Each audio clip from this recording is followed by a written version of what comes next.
안녕하십니까. 전주에서 중고차 일하는 구루마 김영원입니다. 방금은 이제 그 차량을 광택사에서 찾아가지고 왔는데요. 2009년 1월에 등록한, 당시에는 대우였죠. 대우자동차의 라세티 프리미어입니다만 외관이나 실내에는 모두 쉐보레로 개조를 해놔서 크루즈로 완전히 모양을 바꾼 차량, 2009년 1.6 CDX 블루앤 블랙 에디션 차량을 소개해드리려고 영상을 찍고 있습니다. 이 차량은 외관도 좋고요, 또 실내 상태도 좋지만 일단 주행거리가 매우 짧습니다. 12년 된 차량이 7만 킬로밖에 운행하지 않았기 때문이고요.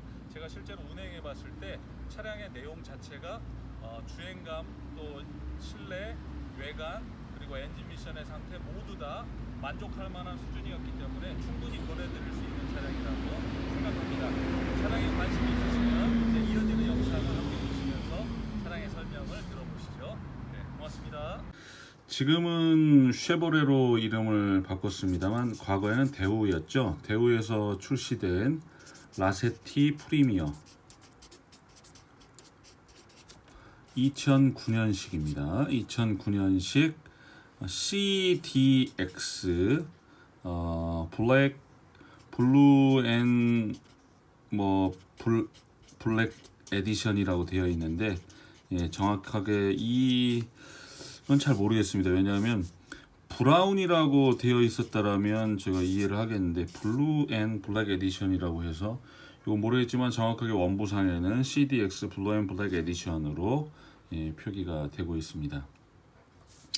이 차량을 지금 현재 이제 2011년도에 쉐보레가 인수를 하게 되면서 동일한 차종이 이제 이름을 개명해 가지고 나오게 되었죠. 물론 엔진도 조금 바뀌었습니다만 이 차량은 1.6 차량이었는데요. 이제 2011년도에 쉐보레가 차를 만들면서요, 크루즈라고 하는 차로 이름을 바꿨습니다. 그래서 지금은 많은 분들이 크루즈라고 알고 있고요. 크루즈는 1.6 엔진을 중단시켰고 1.8 가솔린 차량과 2.0 디젤 차량을 만들었습니다. 그런데 이제 크루즈 CDX 등급이면 LTZ에 해당되는 상위 트림의 차량이라고 보시면 되겠습니다. 이 차량은요 2009년식 1월에 등록을 했는데 현재 7만 킬로밖에 운행하지 않았습니다. 색깔은 은색이고요. 이 차의 내용은 제가 충분히 권해드릴 수 있는 차량이라고 생각이 되는데, 이 차의 가장 큰 장점 중에 하나는요, 최근에 정부에서 기초 생활 수급이랄지 또는 학교에서 장학금을 수령한달지 이런 상황에서 사실 소비재에 불과하고 꼭 필요한 물품인 자동차가 이런 기초생활수급이나 어떤 장학금 수령의 어떤 기준에 포함된다는 것이 조금 참 아이러니한 일이긴 한데요. 만 10년이 넘어가야만 기초생활수급자도, 그리고 1600cc 이하여야만 조건에 해당된다는 것은 알고 계실 겁니다. 그래서 아마 차는 필요하긴 한데 늘 10년 이상 된 1600cc 이하의 차를 사야 되는, 정부에서 혜택을 보고 있는, 혜택을 보는 수혜자분들은 늘 고민이 많으실 겁니다. 왜냐하면 10년 된 차, 주행거리도 많고, 사실 차도 1600cc니까 식구가 있으면 차도 작고 그럴 텐데 이거 어떻게 해야 되냐. 근데 다행히도 아반떼, 포르테, 또 라세티 프리미어 등은 사실 준중형차 시장에서 그렇게 나쁜 평을 받는 차가 아닙니다. 그리고 이 차량 특히 7만 킬로밖에 운행하지 않아서 충분히 권해드릴 수 있는 차량이라는 점 말씀드립니다. 성능 점검을 좀 보시죠. 성능 점검을 보시면 성능은 2009년 1월 2일이라고 되어 있네요. 차량은 2009년식 2009년 1월 2일에 등록된 차량이고요. 7만 31km, 지금은 7만 킬로가 넘어섰습니다. 주행거리가 매우 짧죠. 주행거리 짧은 차량에 해당이 되기 때문에 여기서 상당히 가산점을 받을 수 있을 거라고 생각이 됩니다. 차량은 휀다, 본네트, 휀다, 앞 전판넬 이렇게 해서 소위 말하는 앞 3박이 있고요. 앞 3박 차입니다. 소위 말하는 앞 3박 차인데 여기 W가 하나 있어요. 여기 12번을 보시면 12번은 이 사이드 멤버라고 되어 있죠. 사이드 멤버가 다른 말로 하면 사이드 멤버가 다른 말로 하면 프레임입니다. 프레임. 그러니까 그 엔진과 미션 이렇게 전체적인 차량의 그 받침이 있는 밑에 하단 멤버를 걸칠 수 있는 사이드 멤버 양쪽에 있는데 사이드 멤버에 W 표시가 있어요. 그러니까 앞에를 찌면서 요 앞 꼭지 정도를 앞 꼭지 정도의 데미지가 있어서 앞에 사이드 멤버를 판금했다 그 말입니다. 이제 그 정도의 내용인데 이 정도면 그냥 단순 사고라고 보셔도 됩니다. 앞삼박에 사이드 멤버 앞자리에 이렇게 두드린 자리 있는 정도는 그 정도 데미지는 있습니다. 여기 W는 왜 했는지 모르겠어요. 문 판금할 수 있죠. 받아놓고 도색도 할 수 있는 건데 문 판금이라고 해놔서 뭐 그냥 놔뒀습니다만 요건 뭐 크게 의미가 없는 것 같고요. 앞 3박에 사이드 멤버 판금이 있습니다. 판금 W가 있는 차량이지만 차는 이따가 영상을 보시면 아시겠지만 매우 반듯합니다. 전체적으로 다 양호하다고 나와 있습니다만 늘 걸리는 부분이 오일팬 미세 누유가 있습니다. 특히 가솔린 차는요. 이제 디젤차 같은 경우에는 오일팬 바로 옆에 터보차저가 있기 때문에 터보차저에서 이제 오일이 비치는 경우들이 있어서 조금 뭐 염려하실 수도 있겠습니다만 특별히 저는 이것도 심각하게 생각하지 않는데요. 가솔린차 미세누유는 정말 소위 말하는 요런 방식이거든요. 헤드 블럭 그리고 이제 이게 오일팬인데 이 오일팬 이렇게 붙여져 있으면 여기 10mm 보도로 이렇게 한 8개 정도 이렇게 채워져 있는데 여기서 늘 움직임을 하다 보면 오일이 스며 나오는 정도로 묻어 있어요. 그래서 미세누유라고 되어 있잖아요. 요거는 손보지 않아도 될 정도니까요. 그 정도 보시면 될 것 같습니다. 차량은 앞 3박 사고가 있기는 합니다. 그러나 뭐 가격대가 워낙 저렴하게 내놓을 거기 때문에요. 차는 반듯하고 주행거리 7만 밖에 안 탔는데 그 정도 가격이면 괜찮을 것 같고요. 궁금해하시는 부대 비용 설명드리도록 하겠습니다. 늘 말씀드리는 것이지만 전복은 공식적으로 매도비 25만 4천 원이 있습니다. 이 25만 4천 수수료가 아닙니다. 상사를 오픈한 오너들은 세금도 신고해야 되고 각종 관리비나 뭐 여러 가지 부분들에 대해서 운영비가 필요하고 공식적으로 그래서 차량이 거래되면 25만 4천 원의 비용을 상사에서는 공식적으로 그렇게 청구하도록 되어 있습니다. 지역마다 좀 다르긴 한데 전라북도는 25만 4천 원입니다. 여기에 이제 등 취득세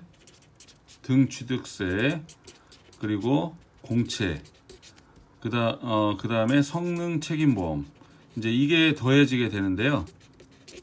등 취득세와 공채를 합치면 14만 6천 원이고요. 성능 책임보험이 17,370원입니다. 주행거리가 짧기 때문에 성능 책임보험도 금액이 작아요. 주행거리가 좀 많으면 금액이 많아지는데 주행거리 짧으니까 17,000원 밖에 안 되죠. 이 성능 책임보험은 차량이 출고돼서 한 달 2,000km 내에서 엔진 미션에 대한 이상을 보증하는 법적 보호장치입니다. 이걸 모두 더하면 41만 7,370원. 이게 이 차량에 소요되는 부대 비용입니다. 이거 외에 별도의 수수료 또는 별도의 보관료, 별도의 수고비, 뭐 별도의 요금 하나도 청구하지 않습니다. 차량 금액 외에 41만 7,370원. 이것이 부대 비용입니다. 그러면 이제 차량에 이어지는 내용을 통해서 차량의 상태를 확인해 보시죠. 네, 이어진 영상 보시겠습니다. 네, 보시는 것처럼 차량은 라세티 프리미어지만 제가 한 바퀴 이렇게 돌아보겠습니다. 라세티 프리미어라는 것을 외관으로는 전혀 발견하실 수가 없습니다. 자, 일단 앞으로 돌아보죠. 네, 번호가 좋네요. 네, 일단 앞에 라제타 그릴, 네, 쉐보레로 네, 구조 변경을 해놨죠. 물론 이건 뭐 구조 변경 사유는 아니어서 그냥 변경을 했습니다. 네, 그리고 옆 라인은 똑같고요. 휠도 똑같은데, 자, 휠캡 들여다보시죠. 네, 쉐보레로 네, 변경을 해놨습니다. 자, 그리고 나머지 라인은 네, 크루즈하고 똑같죠. 네, 그 다음 크루즈 LTZ라고 해놨습니다. 네, 쉐보레 엠블럼이고요. 네, 쉐보레라고 되어 있죠.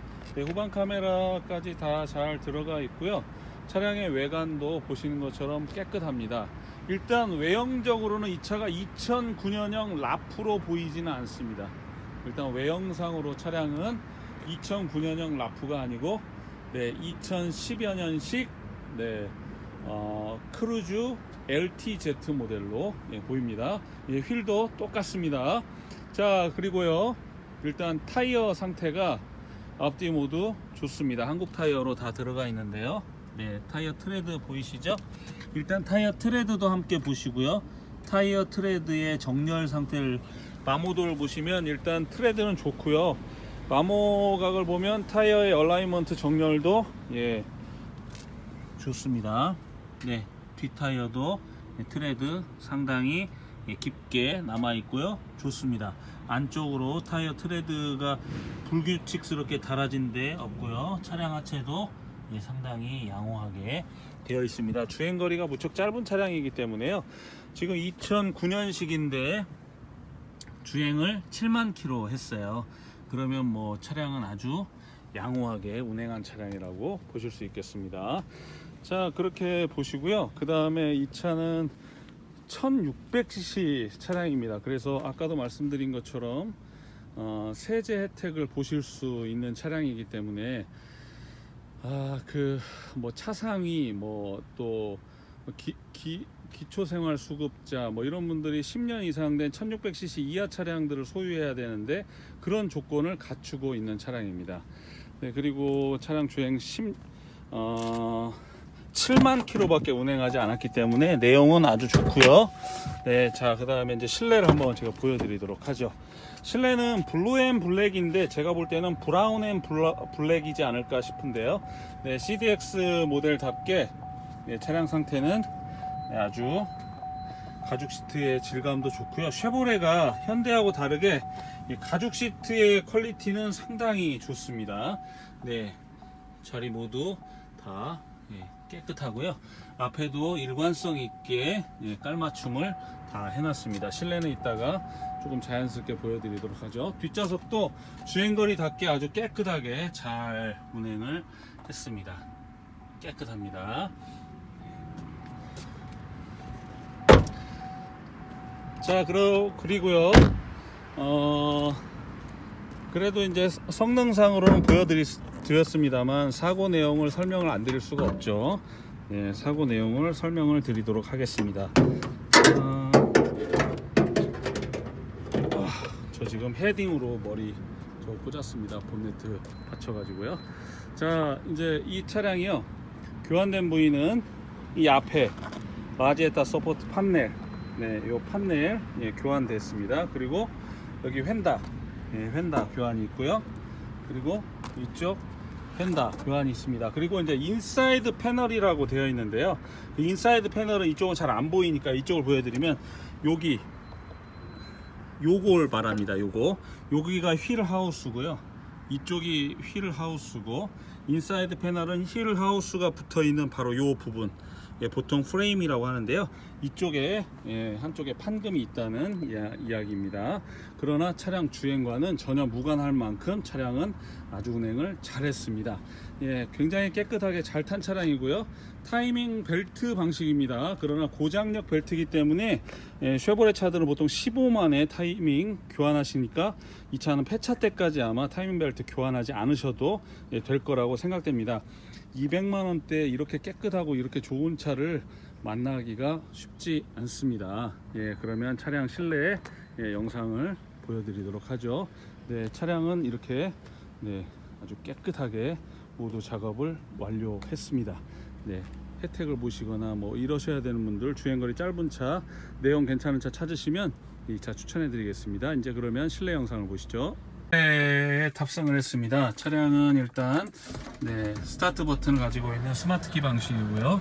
보시는 것처럼 LTZ 모델인데 아니죠. CDX라고 해야 되겠네요. 라세티 프리미어 CDX지만 실내는 또 쉐보레로 바꿔놨습니다. 물론 이 기본 툴 자체가 센터페시아나 대시보드 또 실내 자체가 크루즈가 아니고 라프로 되어 있습니다. 근데 오히려 라프가 이 구성 자체는 더 멋진 것 같긴 해요. 하지만 이제 전체적으로 다 쉐보레로 변형을 해놨고요. 그리고 이제 주행 7만 밖에 운행하지 않았습니다. 지금 현재 내비게이션이 켜지질 않아 가지고요. 이 내비게이션은 손을 봐놓을 예정입니다만 블랙박스랑 2채널로 이렇게 잘 작동하고 있습니다. 시트의 전체적인 질감도 괜찮고요.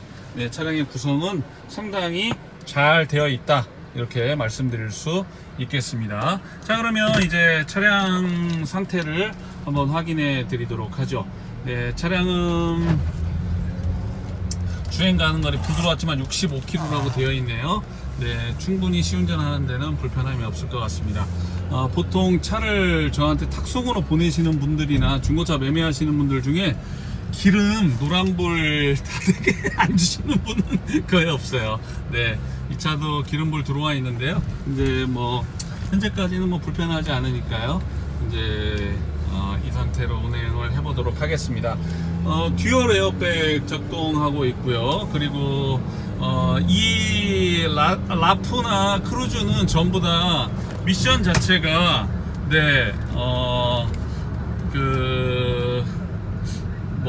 뭐 보령 미션이다, 뭐 어쩐다, 뭐 이렇게 이야기들을 합니다만, 뭐 전혀 그 부분에 있어서는 동의할 수가 없습니다. 조금 이제 금뜨게 나가는 현상은 있어요. 그렇지만 그러나 차량 상태에 대해서만큼은 자신 있게 소개해 드릴 수 있을 만큼의 상태이고요. 무엇보다도 일단 7만 킬로라는 짧은 주행거리를 가지고 있기 때문에 이제 이건 또 주행거리가 짧은 나름대로의 어떤 장점과 단점을 가지고 있겠습니다만, 전반적으로 외관이나 타이어 상태 또 그 외의 점들을 보면 주행거리가 꼭 짧다고 해서 좋은 건 아니지만, 이 차는 주행거리와 함께 차 상태도 그만큼을 유지를 하고 있습니다. 그리고 사고가 앞에 있다고 되어 있긴 하지만 전혀 운행에 문제를 줄 만큼의 상태는 아니고요. 뭐 차량은 아주 정숙하고 뭐 핸들 떨림이나 쏠림 이런 거 전혀 느껴지지 않습니다. 자, 그러면 이제 저속에서는 뭐 차량 상태가 충분히 괜찮았고요. 이 라프나 크루즈가 이게 주행을 해보면 아반떼나 포르테보다는 처음 출발할 때는 좀 굼뜨게 느껴지는 감이 있습니다. 왜냐하면 기아를 훨씬 더 많이 쪼개놨기 때문인데요. 이렇게 6단 미션으로 되어 있습니다. 6단 미션으로 되어 있다 보니까 여러 번 잘게 기어비를 쪼개놔서요. 처음 출발할 때는 변속을 여러 번 하기 때문에 조금 굼뜨다, 이런 게 전반적인 의견입니다만, 그러나 또 그만큼 차량의 어떤 중량이나 이런 것과 대비해서 6단 미션으로 잘게 쪼개져 있는 상태이기 때문에 연비도 나쁘지 않고요. 그런 면에서는 이 차량이 충분히 가성비를 가지고 있는 차량이라고 생각이 됩니다. 300만원이 채 안 되는 차량으로 이렇게 7만 킬로밖에 운행하지 않은 1.6 승용차를 만나는 일은 쉽지 않습니다. 네, 그러니까 그 점 사고가 조금 있긴 합니다만 앞삼박이라고 하는 거는요, 그냥 일반적인 사고면 그냥 타박상 정도 된다고 보시면 될 정도의 가벼운 사고니까요. 그 점은 너무 우려하지 않으셔도 되겠고요. 차량에 관심이 있으신 분들께서는 이 영상 보시고 차량에 관심 있으신 분, 또 10년 이상 돼야 되는데 뭐 형편은 뭐 여유 있지 않더라도 기왕이면 조금 그 남들 보기에도 그렇고 내가 탈 때도 차량을 좀 안심하고 탔으면 좋겠다라고 느껴지시는 그런 부분을 가지고 계시면 7만 56km 탔습니다. 차량 실제로 깨끗하고요. 제가 이 내비게이션을 손봐 놓도록 하겠습니다. 부족한 점은 채워 놓도록 할 거니까요. 그 점에 대해서는 의구심 가지시지 않으셔도 되겠고, 실제로 주행 영상은 간단합니다만 제가 그냥 단순히 이건 보여지는 퍼포먼스고요. 제가 예민하게 또 예리하게 시운전을 해봤죠. 그러니까 그 점 충분히 감안하시고요. 관심이 있으신 분은 연락 주십시오. 이런 차량들 빨리 결정하시면 빠르게 주인이 되실 수 있습니다. 그러면 차량은 이렇게 추천해 드리는 걸로 하고요. 저는 이제 시간이 꽤 많이 됐는데도 날이 엄청 환했어요. 오늘은 또 올해 들어서 제일 더운 날이라고 했는데요. 영상 두 번째 영상 찍고 이제 하루를 마감하고 들어가도록 하겠습니다. 그러면 관심을 가져주신 분들께 감사하고요. 영상 봐주신 분들께도 감사하고요. 구독과 좋아요는 저에게 큰 힘이 됩니다. 이 사람 그래도 참 나름대로 열심히 노력하는구나, 노력이 가상해서 내가 구독해주고 좋아요 눌러주마 라고 생각해 주시는 분 계시면 그렇게 해주실 수 있겠습니다. 고맙습니다. 전주에서 중고차 일하는 구루마 김영원이었습니다. 고맙습니다. 저의 이 자동차를 소개하는 영상이 조금 특이하거나 또는 이 친구 정말 노력 많이 하는구나 라는 생각이 드시면 구독, 좋아요 부탁드리고요. 그리고 지금 영상이 찾으시는 차가 아니더라도 제가 꾸준하게 차량을 올리기 때문에 언젠가는 좋은 차를 만나실 수 있을 겁니다. 그러려면 알림 설정도 해주시면 그러면 원하는 차를 만나실 수도 있겠습니다. 부탁드리겠습니다. 구독, 좋아요 부탁드립니다.